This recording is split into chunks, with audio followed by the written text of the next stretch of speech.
Hello, my name is Robbie Davis. I'm a project director with the Smithsonian's Museum on Main Street program, and I'm absolutely delighted to be here in Cumberland today to introduce you all to the wonderful Voices and Votes Democracy in America exhibition, which has been brought to the Allegany Museum in cooperation with Maryland Humanities.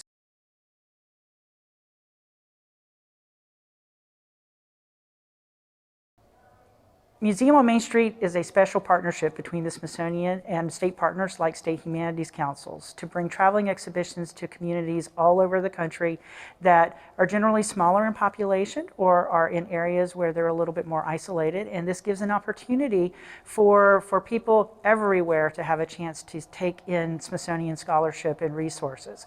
So we are pleased to be able to deliver this service through our state partners, and it's always a delight to see what our local communities come up with. This is always meant to be a local history and culture opportunity for our host organizations, and they always deliver. And it's impressive to see the exhibitions that they create, the programs they do, and the meaningful contributions they make to their own communities. One of my favorite sections in Voices and Votes looks at kind of the history of campaigning in the United States. And of course, that's something that we're all familiar with. We see great commercials, running on our television screens, and we hear them on the radio every election season. And here in the exhibition, we show you some of the most interesting and unique commercials from televised campaigns over the past 75 years or so. But here in the exhibition, you have a chance to see even more. All of these great examples of campaign posters, and many of these are from contemporary elections, and this wonderful object case here that's got buttons and brochures and bumper stickers and record even, all of those fun things, that memorabilia that we all collect from our favorite candidates and from things that really remind us of our own personal history. We all have a personal experience within each of these campaigns based on what we wanted to do and who we voted for, and it's wonderful to have an opportunity to kind of look back here and think about what those times meant to you.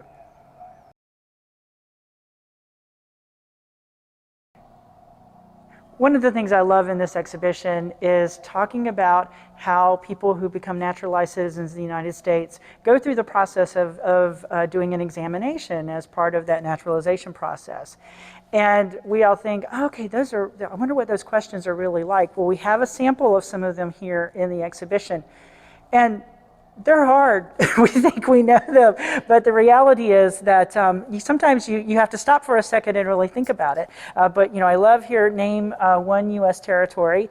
I always go for Guam, but we also have America Samoa and the Northern Marianas Islands, and it's great to know that these are questions that all Americans should know, regardless of their citizenship status, and it's a great opportunity to come in here and be introduced to those questions.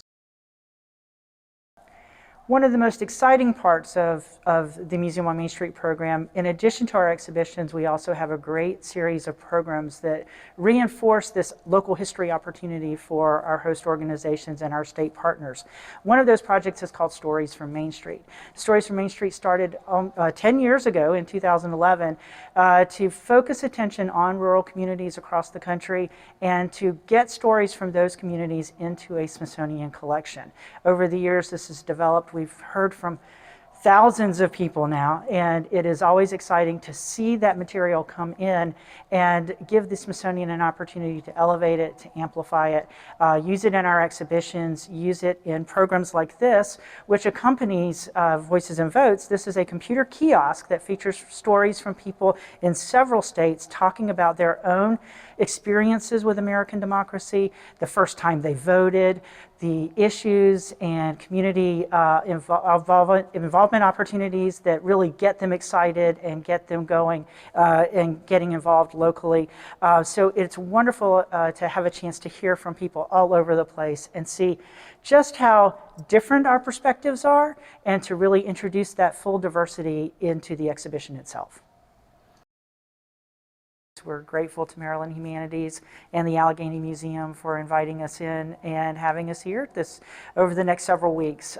It's a really exciting time to focus not only on our nation's democratic process, but also on what it means to people living here in Cumberland and throughout Western Maryland.